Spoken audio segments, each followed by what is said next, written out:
Bueno, hola, ¿qué tal? Muy bienvenidos a una nueva Weekly Kickoff, la número 63 marca aquí el slide. Estoy acá con mi amigo Mateo para hablar un poquito de la coyuntura de los mercados, cómo está impactando en nuestras carteras de inversión y básicamente interpretar un poco la realidad y ver hacia dónde vamos, al menos de corto y de mediano plazo. Sí, hay muchas cositas para hablar que me gustaría compartir con ustedes. Acá tenemos el temario de la weekly de hoy. Vamos a estar pasando por un poquito la historia de los crunch en el Nasdaq. La inflación, datos de inflación por todos lados tuvimos la semana pasada, un poco condicionando a los mercados. Y después, adicionalmente, vamos a hablar de las carteras nuestras, las offshore, voy a tomar la posta yo, Mateo va a hablar de las carteras onshore y también vamos a hablar un poquito del arbitrage trade que propusimos hace 2 semanas y en qué estado están estas dos ideas de inversión a tasa de interés en los Estados Unidos.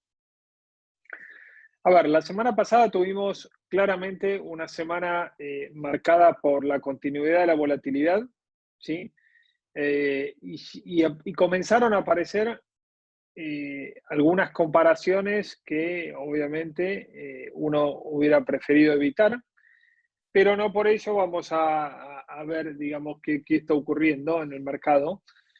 Las comparaciones son desde el comienzo de este siglo, cómo fueron las tres anteriores correcciones del Nasdaq fuertes, ¿sí? Eh, Está obviamente la del COVID 2019, que es básicamente, si se quiere, algo extraordinario respecto a otras correcciones del mercado. Extraordinario no por el movimiento de caída, sino básicamente por la muy poca duración y por el factor extraordinario que la originó. Después tenemos en el gráfico lo que fue la crisis del Nasdaq 2018, 2008, la crisis hipotecaria, marcado con la línea azul, y lo que es la burbuja de las .com con la línea amarilla. Cuando uno ve, por ejemplo, desde el inicio de la corrección, que el día viernes, en el caso del Nasdaq, llegó a casi 29% intradiario desde la corrección, desde el máximo que se había alcanzado en noviembre pasado. Fíjense que transcurridos 119 días desde el sell-off, digamos, desde el inicio del mercado bajista en las tecnológicas, la línea roja muestra lo que está aconteciendo en el mercado hoy, ¿sí? Estamos acumulando esa caída de casi 26% con un mínimo de 29%. Y en términos de magnitud de la caída, tras 119 días del inicio del mercado bajista, estamos incluso con una magnitud de caída superior a la del Nasdaq de la burbuja del 2000, ¿sí? Y incluso también es superior la caída desde la crisis subprime en 2008. Nuestra visión al respecto es que esta vez es un poco distinto, a pesar de que la magnitud de la caída es mayor, lógicamente, y que quizás se pueda llegar a evitar lo que es la continuidad de las correcciones que estamos viendo aquí, la línea azul y la línea amarilla, de las crisis del 2008 y 2000, respectivamente, donde en el mínimo del mercado bueno, se acumuló caídas de casi 70%, 75% en las burbujas de la .com y algo así como 55% desde la crisis de la subprime. ¿Y qué estamos viendo por ahí de distinto para tratar de apuntalar un poco justamente las expectativas y algo de optimismo de corto plazo? Bueno, fíjense sobre el margen izquierdo, tenemos que en la crisis 2000-2001 el Nasdaq tenía una relación de precio-ganancias bastante superior a lo que estamos viendo en esta oportunidad. Partiendo desde el Q1 del 2001 con una relación de precio-ganancia de casi 70 veces, y obviamente cuando se acelera la baja, ese indicador queda obviamente arriba de las 200 veces. Gran parte de lo que nos dice esto es que una porción importante de empresas que formaban el Nasdaq en aquel momento eran empresas que tenían poco y nada de ganancias, poco y nada también de ingresos por ventas y mucho de expectativa hacia el futuro, ¿sí? Incluso fíjense que cuando ya está consumada la gran caída de la burbuja.com, después del año, yo diría, después de mitad del año 2001, luego vino todo lo que es el atentado del 11 de septiembre. Aún así, fíjense que con la caída fenomenal que hubo del mercado, el ratio precio-ganancias nunca pudo estar debajo de las 30 veces en esa época, incluso aún después del 2003-2004. Sobre el margen derecho, tenemos un poco lo que pasó en la crisis 2008-2009, donde aquí había, si se quiere, ratios por encima del promedio de los últimos 10-15 años para el Nasdaq, pero ratios mucho más razonables, ¿sí? La crisis empieza con un ratio de precio-ganancia del Nasdaq en torno a casi 30 veces. Cuando viene lo peor de la crisis en el último Q del 2008, ese ratio se va a 18 veces, un poquito menos, 17 veces, y luego comienza a recuperar con la recuperación de las cotizaciones para estabilizarse en torno a 20-22 veces, ¿sí? Entonces, ya había un cambio de cualitativo, si se quiere, entre las compañías que estaban dentro del Nasdaq entre una crisis y la otra, de allí también que la caída y la magnitud de la caída fue menor durante la crisis subprime, ¿sí? Obviamente no dejamos de evidenciar caídas muy duras, lógicamente exacerbadas por una cuestión central que es el miedo y el apalancamiento que tenían los inversores. Hoy estamos en una relación de Nasdaq precio-ganancia en torno a 22 veces, ¿sí? Cuando desglosamos y en qué nosotros nos tratamos de evidenciar o apalancar de que podríamos estar ante una situación distinta a la vivida en las otras crisis anteriores, es que las 10 primeras acciones con mayor peso en el Nasdaq 100, con un peso del 52%, la gran mayoría son empresas que producen no solamente ganancias, sino una cantidad de cash flow muy, muy fuerte. Obviamente dentro de las 10 hay excepciones, y en esas excepciones también, digamos, está nuestras elecciones discrecionales para las carteras, ¿sí? Y es por eso que nosotros, dentro de este menú de 10 acciones que representan entre todas ellas el 52% del total de la cartera del Nasdaq, bueno, nos apalancamos básicamente en Google, Facebook y Apple. Fíjense en el margen derecho, el precio ganancia que tienen hoy estas compañías y el precio ganancia forward hacia adelante.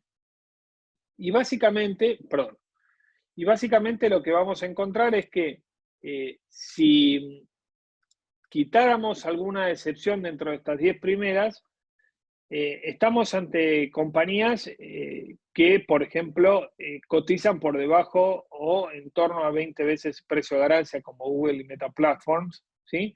Fíjense que incluso empresas que eran consideradas de super crecimiento en el peor momento de la crisis, como Nvidia, ya empieza a presentar, con la caída que ha sufrido claramente, digamos, alternativas de evaluaciones mucho más acordes a empresas que no solamente crecen, sino que generan valor para los accionistas. Y dentro, por ejemplo, también del sector de semiconductores, ahí tenemos a Broadcom con una relación de precio-ganancia de casi 16 veces de precio-ganancia futura, Apple 23 veces, Microsoft.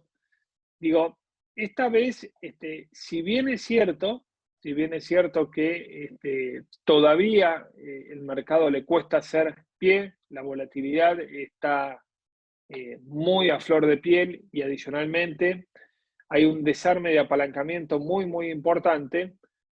Para aquellos que empiezan a visualizar oportunidades de mediano plazo para el portafolio, creemos que esos tres activos donde hoy está expuesta nuestras carteras offshore, sobre todo la agresiva como Google, Facebook y Apple, son papeles a considerar por estas características que dijimos anteriormente.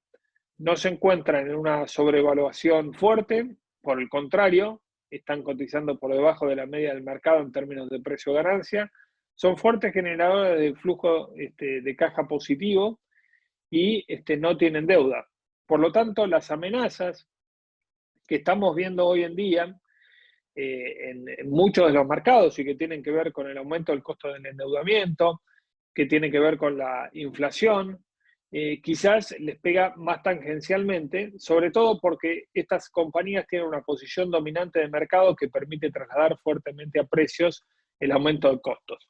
Claramente el límite principal es si nos enfrentamos a una economía global recesión, una recesionaria, en donde evidentemente la inflación sigue haciendo mella en el poder adquisitivo de los ingresos y tenemos un gran parate, no solamente del consumo más discrecional que puede afectar sobre todo a Apple, sino también la inversión de las empresas que puede afectar el canal digital, sobre todo en Google y Meta Platforms. Así que en ese sentido, es por eso que escribimos la semana pasada un editorial, lo escribí yo pensando de que había señales como para al menos no poner esta crisis actual de los mercados y esta corrección actual a la par de las correcciones que vivimos en el 2000 y 2008, pero evidentemente es el tiempo el que determinará después justamente si efectivamente nuestra lectura era adecuada o no y si esta vez la interpretación podía ser distinta. Adicionalmente, cuando hablamos de tiempo, una cuestión central tiene que ver con qué va a ocurrir con la inflación. Fíjense que este es el cuadro sectorial del performance year to date, ¿sí? Dentro de los dos sectores que están en positivo tenemos energía, claramente con el spike del petróleo, no solamente producto de la inercia de recuperación que venía trayendo justamente con la recuperación de la economía global, sino adicionalmente con todo lo que es el conflicto bélico entre Rusia y Ucrania, que lejos parece estar de terminar, al menos si uno se deja llevar por las declaraciones, y también por la ausencia de nuevos encuentros diplomáticos entre las partes para tratar de llegar a una solución. Eventualmente, también, digamos, acá hay una pelea que puede llegar a visualizarse en las próximas semanas y que es cuál de los fenómenos va a primar más en el mercado de commodities. Si efectivamente toda la que es la restricción de la cadena de oferta, ¿sí? Por lo que mencionamos anteriormente, más la política de COVID-0 que está llevando China alrededor de todo su país, o si las expectativas de recesión global a partir de la segunda parte de este 2022, llevando justamente a una caída significativa de la demanda y acomodando el mercado en precios a la nueva realidad de oferta y demanda. Más allá de eso, nosotros creemos que sigue habiendo valor en algunos sectores más defensivos y que pueden sacar provecho de esto, a pesar de que al menos en el year to date todavía no lo estamos viendo, que es las posiciones que tenemos adicionalmente a las de energía en la cartera, las posiciones que tenemos en el sector financiero a través del ETF XLF y el defensivo de medicina y salud, el XLB corta. Llama la atención, digamos, si se quiere, el contexto del ETF financiero, sobre todo en un contexto donde las tasas suben, donde todavía el consumo americano está fuerte a pesar de todos los vientos de frente que mencionamos recientemente, y también porque la gran mayoría de los bancos americanos tienen poca o baja exposición o nula, diría yo, a todo lo que es el conflicto de Rusia, activos rusos, activos ucranianos y activos europeos en general. Entonces nos parece que para capital nuevo, el sector financiero presenta oportunidades a pesar de los grandes desafíos de la economía global. Y estas oportunidades vienen dadas no solamente por el consumo americano, sino también por el mayor margen de intermediación que va a estar ofreciendo, sobre todo la suba de tasas esperada para las próximas 2 reuniones. Se habla de una suba de tasa de 50 BPs en cada una de las reuniones de la Fed, dejando la de cortísimo plazo, la Fed Fund Rate, en el orden de 1,75-2%, y nos parece que ahí los bancos deberían poder hacer negocios, debería también ayudar a las compañías de seguro que forman parte del XLF, y por lo tanto ahí tenemos altas expectativas de recuperación para la segunda mitad del año. En el medio, yo les hablé del tiempo, si el tiempo nos va a dar un view realista de lo que nosotros estamos viendo o no, y va a depender mucho de esto. Tuvimos el dato de inflación en los Estados Unidos la semana pasada, la inflación correspondiente al mes de abril. Esta inflación, si bien coincidió con nuestro diagnóstico de que lo peor en términos de pico de inflación deberíamos haberlo visto en marzo, y así fue.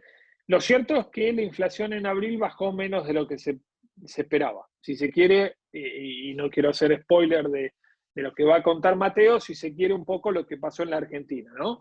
Que se esperaba una caída, pero esa caída no fue tal, digamos, ¿no? Fíjense que el índice pleno se ubicó en el 8,3% en abril, contra el 8,1% que se esperaba, y también el índice núcleo, el core, estuvo en 6,2% contra el 6% esperado.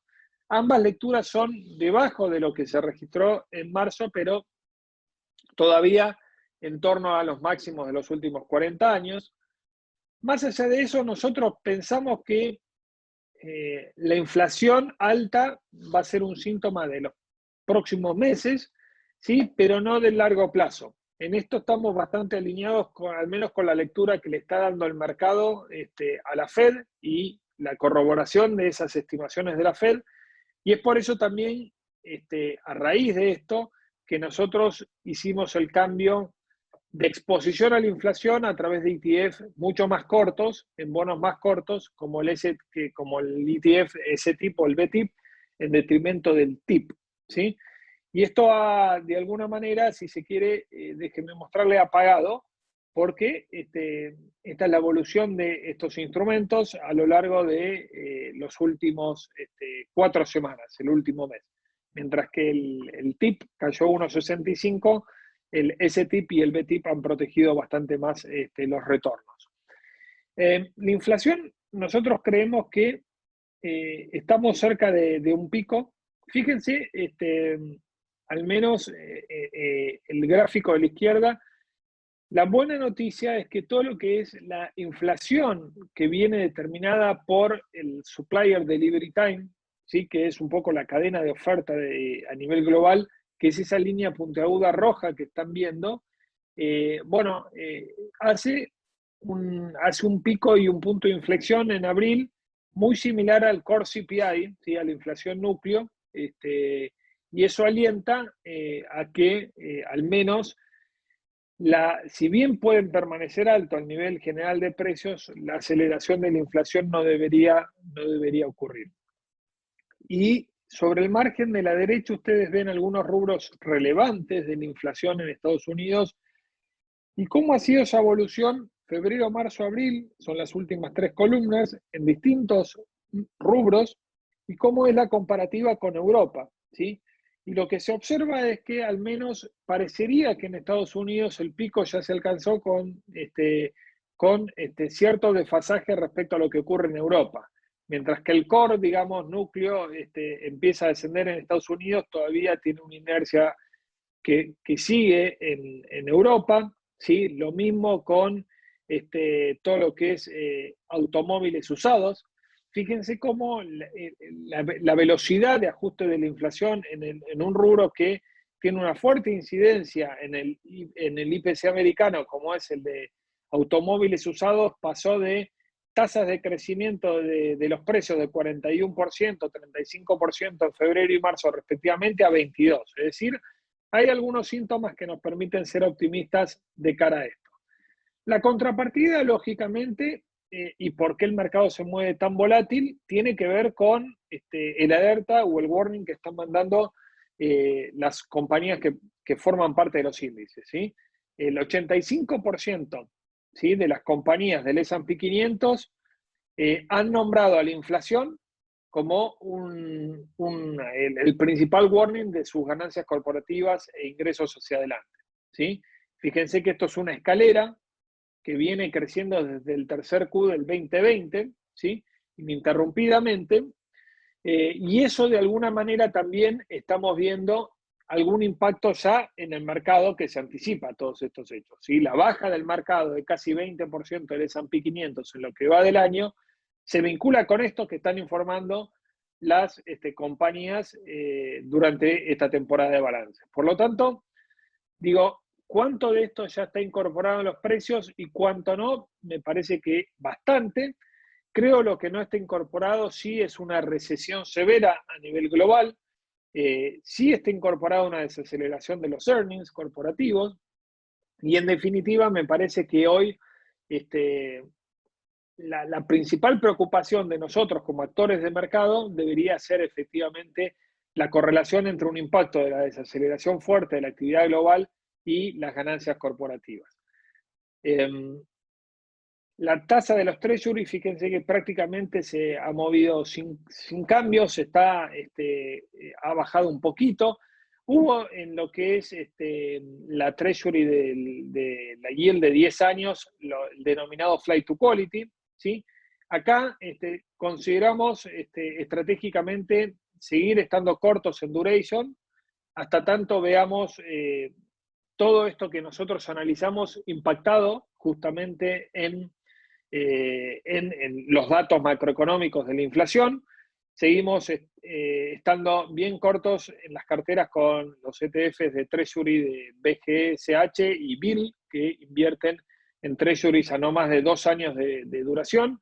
Y fíjense que también esto nos hace ver con mayor agrado un nicho de negocios de mercado que no estuvimos viendo últimamente, al menos en el último año y medio, porque no lo ha meritado la situación. Y es que este reacomodamiento de la curva de los bonos del Tesoro ha despertado también un reacomodamiento mucho de los yields que podemos encontrar en bonos corporativos, ¿sí? Ya estuvimos trabajando con algunos asesores que nos pidieron on demand algunas alternativas de inversión en este nicho. Estamos viendo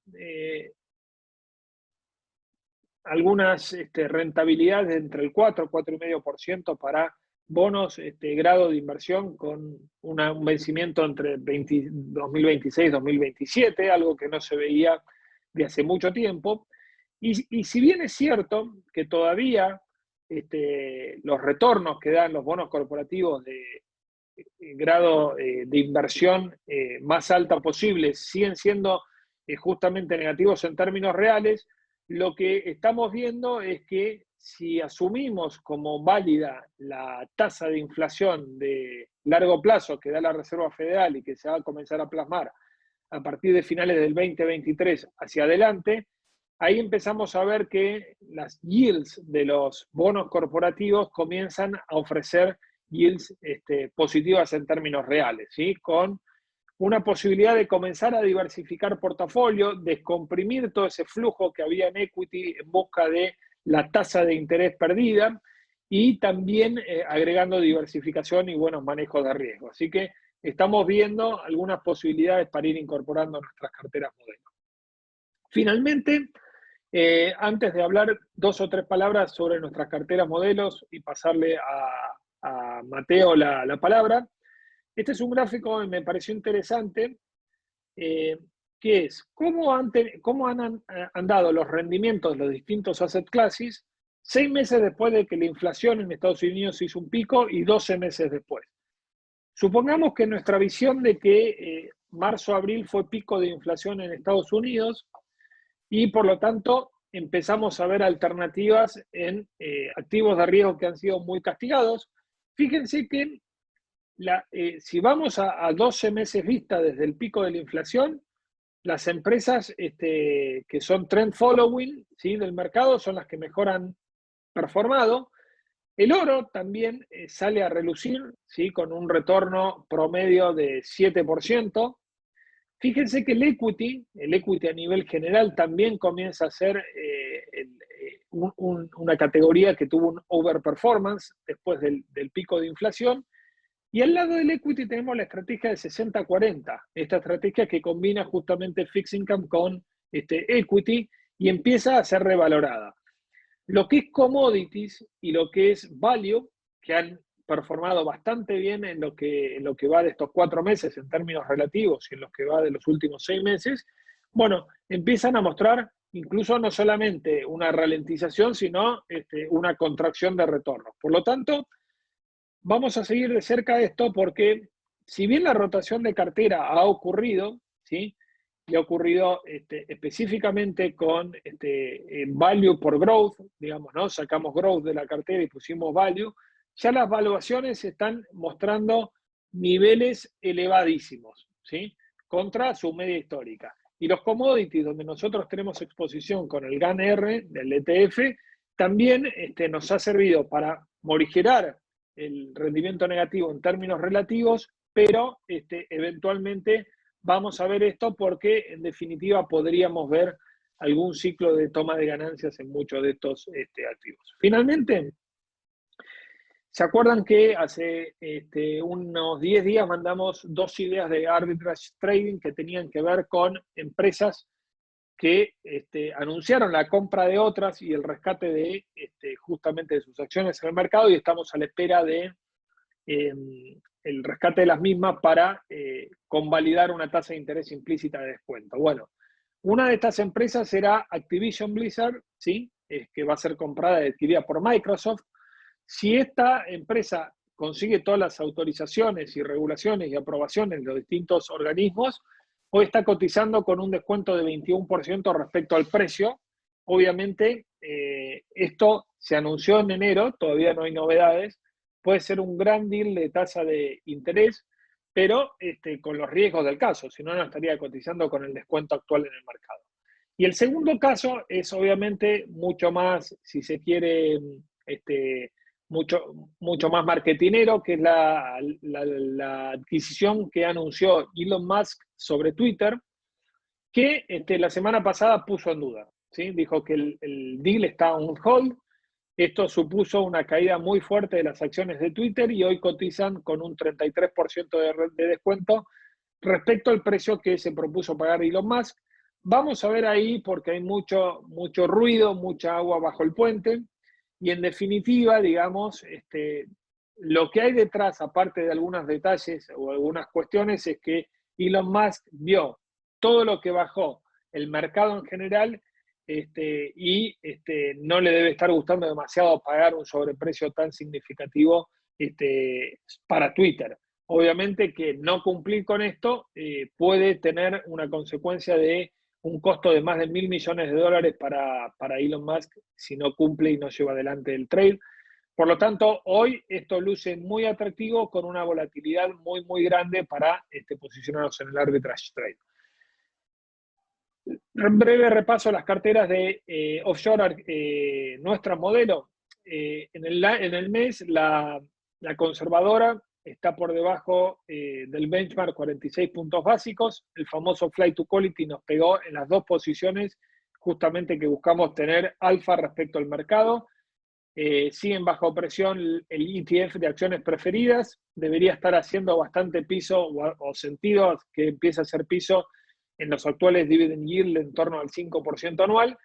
Y realmente indescifrable el comportamiento del oro. Cuando nosotros escuchamos que en este comienzo de año de 4 meses muy negativos para el mercado, donde no hubo prácticamente activo para refugiarse, salvo el dólar americano, bueno, el oro también entra en este limbo, de decir, tampoco actuó como instrumento de aversión al riesgo y como reserva.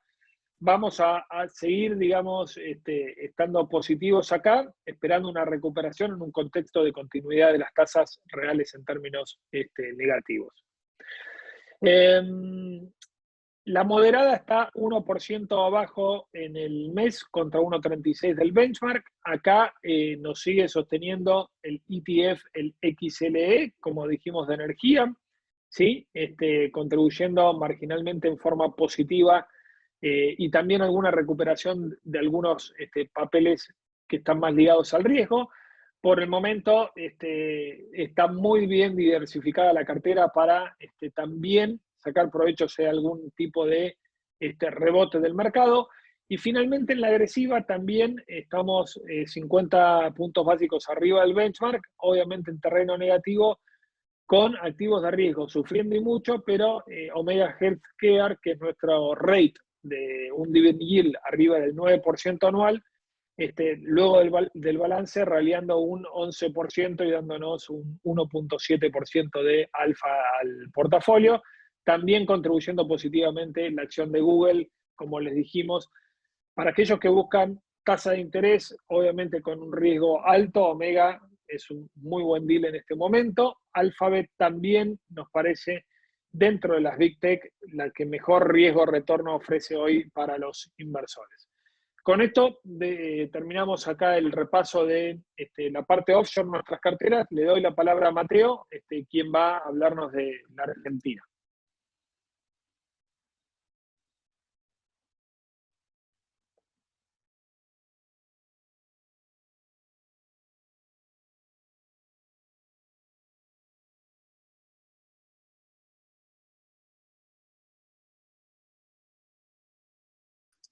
Estás muteado, Mate, ¿eh? Perfecto, perdón, pensé que me había desmuteado. Ya hablamos de inflación externa, decía, y ahora tenemos que hablar de inflación interna. La verdad que ya de por sí se esperaba un mal dato, ¿sí? O sea, de por sí veníamos de un horrible dato en marzo, fue horrible. Entonces ahora estábamos esperando a ver si se mantenía esta tendencia en abril. De por sí, fíjense, acá abajo, al pie de la diapositiva, puse un titular del 2 de mayo.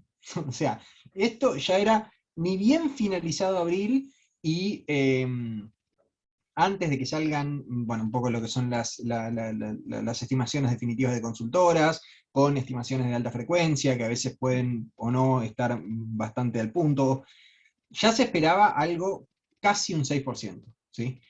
El REM, que salió el viernes pasado, digamos, no de la semana anterior, sino de la otra, ya hablaba de un 5,6, ¿sí? Eso es una mediana, ¿sí? Y la mediana, fíjense que además de subir el 5,6 de la estimación de abril, todas las medianas subieron, ¿sí? Todas. Todas las que tenemos hasta septiembre, todas estaban por encima de la fecha anterior. Entonces, esto ya de por sí pintaba mal, digamos. El día del dato, vieron que ya están todos los trascendidos a flor de piel. Marcelo Bonelli salió en Twitter a decir que el índice se ubicaría entre 5,6 y 6,1, un rango bastante acotado, ¿no? Como para que sean rumores, bastante acotado. Entonces vemos que el dato fue de 6%, exactamente el punto medio del intervalo de Bonelli. Cada uno piensa lo que quiere con ese tipo de filtraciones. No está bueno que suceda, pero al fin y al cabo sucede. El dato fue horrible, fue terrible también, nuevamente, porque podríamos decir que el mes pasado tuvimos, lo que es marzo, tuvimos guerra, tuvimos impacto de tarifas de regulados, tuvimos una alta inflación y que venía bastante alta de estacionales, etcétera, y tuvimos un 6,7% de inflación con una inflación núcleo del 6,4%. ¿Sí? Una inflación núcleo del 6,4% es terrible también. Entonces, este mes tuvimos, en el mes de abril, tuvimos la inflación anual más alta en 31 años, ¿sí? Y se cumplen 11 meses de inflación interanual por encima del 50%. Recordemos, esto es inflación interanual. Acá no estamos anualizando el dato de 6%, sino que estamos viendo 12 meses para atrás, ¿sí? porque si analizamos el dato de 6% da 100%, así que no me parece tampoco tan honesto decir que la inflación dio 100%, porque o sea, debería darse 6% de acá hasta dentro de 12 meses, pero si miramos para atrás, 11 meses por encima del 50 tampoco es muy agradable. Entonces, vemos que el 6,7 de abril, de marzo, es más que 6 de abril. Bueno, la inflación bajó, como dijo cierto personaje afín al gobierno en Twitter. La inflación bajó, ok, se desaceleró un poco. Pero si vemos lo que es la inflación núcleo, pasó de 6,4 a 6,7. O sea, se aceleró la núcleo. Lo cual es terrible, digamos, porque esto significa que esta desaceleración se dio meramente por pisar regulados y por baja de inflación de precios estacionales. ¿Sí? Todo esto impacta, como tenemos en el cuadrado de arriba a la derecha, en los activos SER en la cartera. ¿Sí? Entonces, fíjense que el dato, por más de que veamos una desaceleración, si lo desmenuzamos un poco, no es tampoco un dato muy alentador. Ahora, ¿es la guerra? Porque afuera directamente, fíjense que Biden está apuntando directamente a la pandemia y a la guerra, ¿sí? No tanto a la guerra, perdón, a la pandemia y a Putin por la inflación alta, ¿sí? Bueno, acá si vemos el desagregado también de lo que es de los distintos canastas de productos, tenemos que el nivel general está en 6%, pero lo que está por encima del 6% justamente no son cuestiones tan afectadas por lo que es la guerra o la pandemia, digamos, ¿no? Tenemos salud, tenemos prendas de vestir y calzado, tenemos restaurantes y hoteles. Está bien que restaurantes y hoteles puede tener algún impacto residual de la pandemia, la verdad que no soy un experto en el negocio, pero fíjense que también lo que tenemos es que alimentos y bebidas está casi al mismo nivel que el general, tenemos bastante dentro de todo esto. Y acá tenemos los factores más, entre comillas, pisados.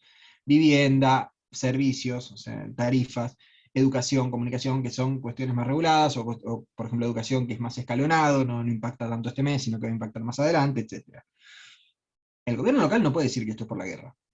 O sea, no podemos decir exactamente lo mismo que Putin. Acá, claramente, y creo que no es ningún tipo de revelación, digamos, tenemos una cuestión también local.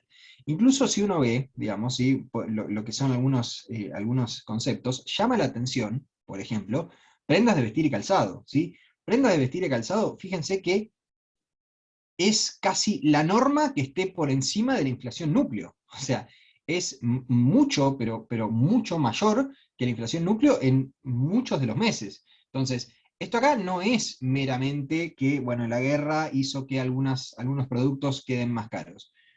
Prenda de vestir y calzado está casi siempre por encima. O sea, está más veces por encima que las que no, si uno mira más para atrás incluso. Entonces, no podemos echarle la culpa a la inflación, a la guerra.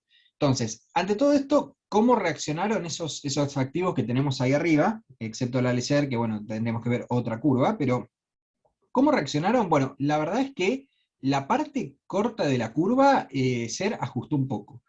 Pero ¿cómo ajustó? O sea, nosotros podríamos pensar, bueno, si la inflación está dando peor que lo esperado, van a subir el precio de los bonos SER porque va a haber más inflación y van a tener que ajustar un poco esa tasa, esos precios para que se cumpla la tasa real.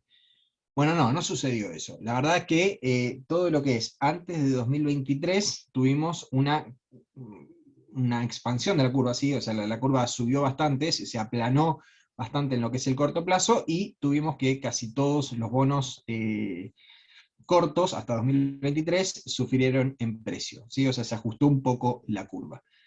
Si lo vemos, si lo comparamos en lo que son tasas de dos bonos distintos, en este caso, por ejemplo, el TX24 y el TX23, hemos mandado un informe con el T2X3 y el T2X4, pero por una cuestión de practicidad que ya les voy a comentar, cambiamos en este caso a TX24 y TX23. Así que este gráfico no es exactamente el mismo que tienen en el informe, son otros dos bonos, pero la dinámica es casi igual. Fíjense que si nosotros sacamos el spread, o sea, la diferencia lineal entre tasas del bono TX24 y el TX23, vemos que estuvo bastante planchada, que de repente sube y que comprime en el más reciente, en las ruedas más recientes. ¿Sí? O sea, por momentos fue casi 12 puntos porcentuales de diferencia entre la tasa entre un bono y el otro, ¿sí? Restándolo. Ahora, justamente cambiamos a estos dos bonos porque tienen la ventaja de que vencen con un año de diferencia exactamente, 25 de marzo contra 25 de marzo, 2023-2024. Entonces, a partir de esto lo que hicimos fue calcular la tasa forward, ¿sí? Es decir, si yo, o sea, ¿a qué tasa tendría que reinvertir los fondos? ¿Sí? ¿A qué tasa real, en este caso, porque son bonos ser? ¿A qué tasa real yo tendría que reinvertir los fondos si invierto en el bono 2023 para que me rinda lo mismo que hoy invertir en el 2024? ¿Sí? Entonces sería la tasa de indiferencia entre invertir hasta 2023 y luego reinvertir hasta 2024 o invertir directamente en TX24. Fíjense que no es lo mismo que el spread, por más de que la dinámica sea similar. Fíjense que por momentos se vio que esta tasa forward comprimió bastante, ¿sí? Y que después de este pico ya volvió a lo que son niveles del año pasado, ¿sí? A niveles del 6 a 8%.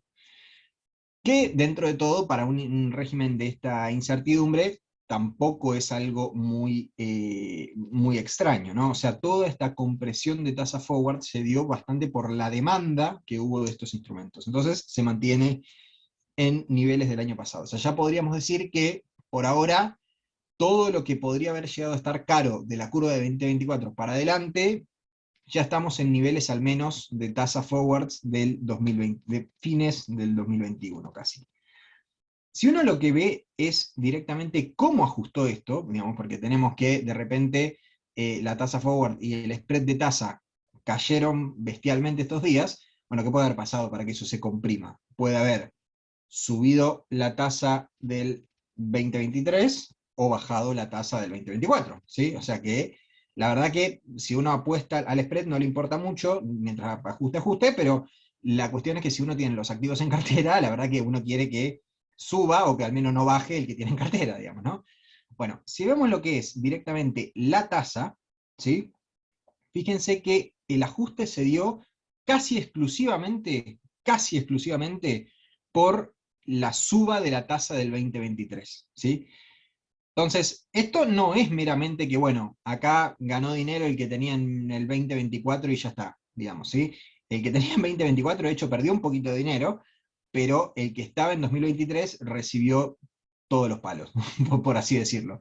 Entonces, fíjense que el ajuste fue por esta suba, lo cual nos hace pensar y medio por ahora no confirma, por decir confirma es fuertísimo, pero da un poco más de indicios a favor de lo que habíamos comentado la semana pasada, de que también puede llegar a ser que este efecto, además de, de los rumores que había de un posible reperfilamiento, o ajuste, reestructuración, empiezan a aparecer todas estas palabras con todos sus eufemismos, ¿no?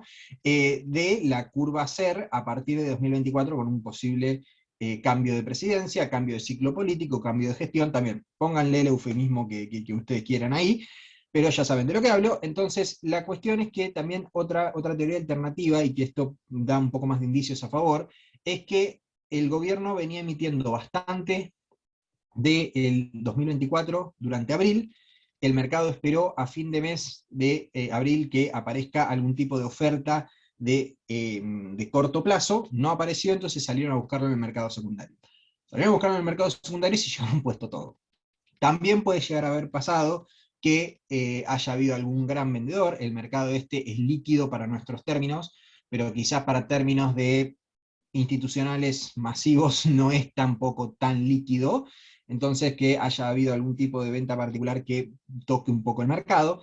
Entonces, por este lado, la verdad es que vemos que, o sea, esta suba especial de 2023, sin que toque mucho el 2024, no favorece la cuestión de pensar de que los activos hasta 2023 son un safe haven, ¿sí?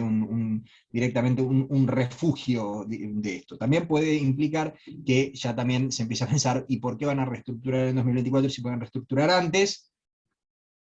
También está un poco todo eso. Pero la verdad es que esta semana tenemos el anuncio de la nueva licitación, así que veremos un poco cómo responde el mercado a la oferta que haga el MECON, y si confirma un poquitito más esta teoría alternativa que estamos planteando. Sobre las carteras onshore, y haciendo muy rápido para no robarles mucho más tiempo, la verdad es que acá, bueno, vengo a, entre comillas, poner la cara, digamos, por la cartera conservadora.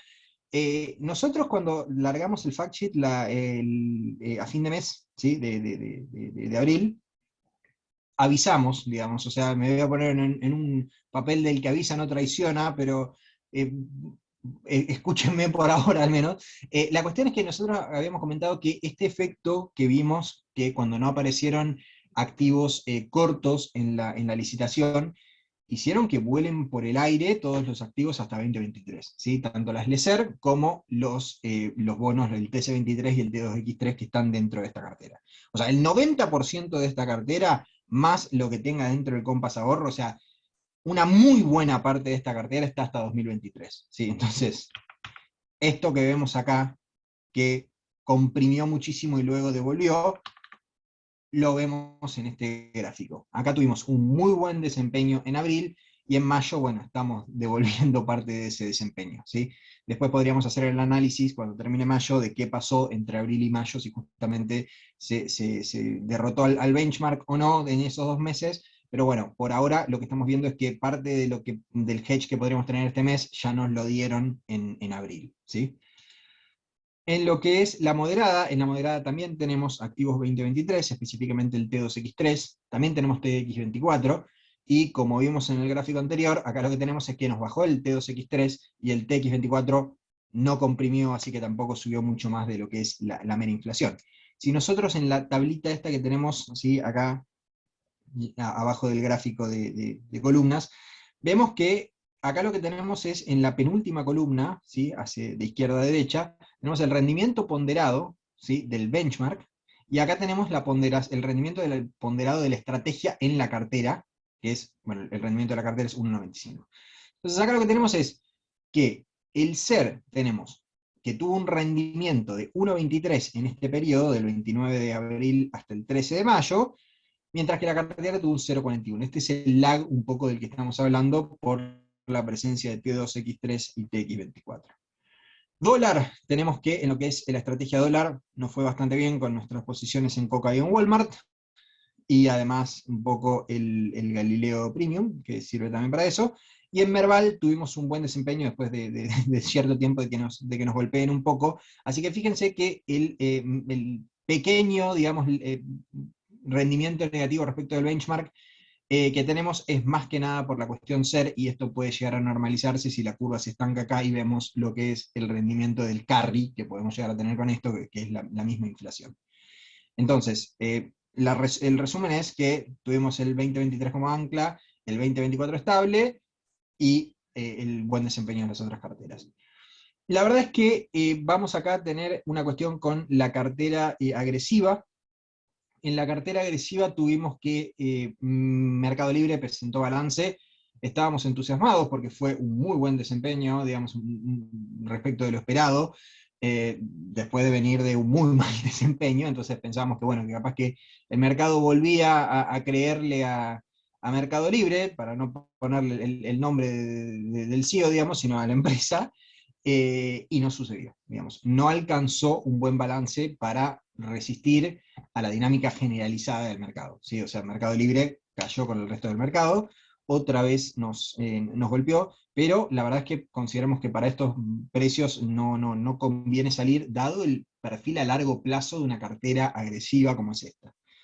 En el resto de las novedades tenemos lo siguiente: estamos en tratativas muy avanzadas, todavía esto no está operativo, pero tenemos una nueva gestora en camino, ¿sí? Nuevamente, y repito muy claramente, esto todavía no se puede operar, todavía no tenemos el sí final, digamos, o sea, estamos en esto, de SBS Fondos, ¿sí? Entonces, esto podemos llegar a ver una incorporación cuando esto esté operativo o a fin de mes, que probablemente converjan, de un reemplazo del Compass Crecimiento por el fondo de SBS Acciones, que tiene un track record muy, pero muy bueno, y ya cuando hagamos el cambio les vamos a contar un poco más de novedades. Pero por ahora estemos atentos, porque dependiendo de la fecha en la que tengamos todo ya operativo, podemos llegar a estar cambiando la cartera con algún tipo de aviso. Sin más, perdón, queda la cartera de CDR, que también, para no robarles muchísimo más tiempo, no había muchos cambios, no había mucho más que hacer, ese siga para adelante, así que pasamos a la sección de preguntas. Bueno, gracias Mate. Eh, Antes de empezar a responder, les recordamos mañana a las 9:30 vamos a estar haciendo nuestro Corporate in Focus, ¿sí? El cuarto evento mensual. Ahí vamos a estar hablando un poquito más específicamente de cash management y financiamiento para empresas, así que los invitamos a unirse y obviamente a hacer extensiva la invitación si tienen algunas PJs, algunas empresas que quieran venir a escuchar, y creo que va a estar muy útil. Acá, Mate, Lucía te está preguntando qué recomiendan hacer con los bonos SER en cartera si representan más del 50% del total del portafolio. Bien, depende de la estrategia del cliente siempre, digamos, ¿sí? O sea, no estamos ante una situación donde estemos para decir todo lo que huela a ser se vende, o sea, no estamos en eso y no recorten esa parte, digamos. O sea, no, o sea, sabiendo que es más del 50%, con esa información, digamos, sabiendo que es más del 50% y que son activos SER, no sabría decirte si vender o no vender, habría que ver el objetivo particular de la cartera, o sea, si estamos hablando de una cartera que quiere seguir inflación, yo por ahí lo mantendría. Si es una cuestión especulativa, la verdad es que si es una cuestión especulativa y el cliente tiene ese perfil de riesgo, yo estoy más para alargar plazos, digamos, que para quedarme en el corto, porque en el corto las tasas siguen negativas, ¿sí? Como veíamos en el gráfico de antes, siguen negativas, y la verdad es que, bueno, también, tampoco es que la oportunidad es tan grande porque ya ajustó bastante, yo creo que a principios de la semana pasada estábamos un poco más para eso, y es más, en el informe en el trade de día que mandábamos, ahí sí se pagaba un poco más ese riesgo, pero también como hablamos de perfil de riesgo para lo que es retorno, habría que hablar de perfil de riesgo también del cliente para saber de que mientras más nos acerquemos a las elecciones y mientras más mientras más se siguen emitiendo estos títulos, cada vez va a haber más volatilidad y cada vez va a haber más dudas de si esto es pagable, cada vez va a haber más planes, digamos, de reestructuración que se vean en los medios, por más de que después se lleven a cabo o no, digamos, o sea, total es gratis hablar en los medios. Entonces, por ese lado, si estamos hablando de una persona que quiere minimizar el riesgo absolutamente, los bonos SER ya no son lo que eran antes, o sea, tienen otro perfil un poco más de volatilidad. También, bueno, María acá también pregunta algo parecido, así que respondo todo junto, digamos, ¿conviene seguir en fondo cero, bajar la exposición? Ya que vamos un poco a lo mismo. Yo la verdad es que la exposición por ahora la mantendría porque la inflación, como estamos viendo, parece que está acá un poco para quedarse, ¿sí? Entonces no es una cuestión de que esto vaya a bajar. Lo que sí ya no son consideraciones meramente de rendimiento. ¿A quién le conviene bajar exposición en SER? Bueno, probablemente a alguien que sea más averso al riesgo, que es un perfil más conservador, sí le convenga salir un poco de los bonos porque la volatilidad, como les digo, va a incrementar. ¿A qué nos pasamos? Sí, porque o sea, también esa es otra cuestión, ¿no? O sea, estamos en un mercado argentino que no tenemos muchas opciones, digamos, ¿no? O sea, no hay muchos, muchas alternativas hoy por hoy para alguien que tiene que quedarse en pesos. La verdad que si tienen que quedarse en pesos, no van a salvarse mucho de tratar de ir a una licitación primaria y quizá meterse en alguna LEDE, sabiendo de que van a perder contra la inflación, o sea, ya eso es un hecho, digamos, con una LEDE no hay forma de que se acerquen. Y por el otro lado, si no, siempre está la posibilidad de dolarizarse, que la verdad que dolarizarse a estos niveles para mediano plazo no nos parece una locura. Y si no, también tienen la opción de los portfolios offshore. Yo creo que en estos niveles de tipo de cambio relativamente bajo y oportunidades que están siendo cada vez más evidentes, ¿sí? Afuera, aparecen cierto incentivo a tratar de exteriorizar activos e ir a mercados hacia afuera. Un ser como trade especulativo es cada vez más especulativo y eso conlleva más volatilidad. Yo creo que ese debería ser el mensaje para darle a ambas.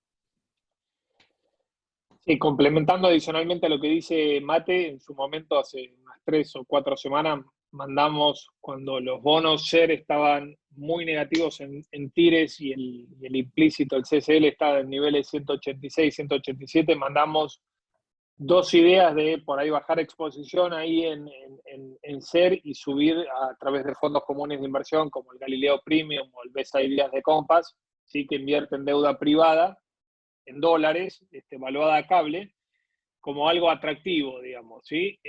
Ahí uno lo que prima es cambiar la calidad del crédito, digamos, ¿no? Del deudor, y adicionalmente dolarizar en puntos donde nos hacía sentido.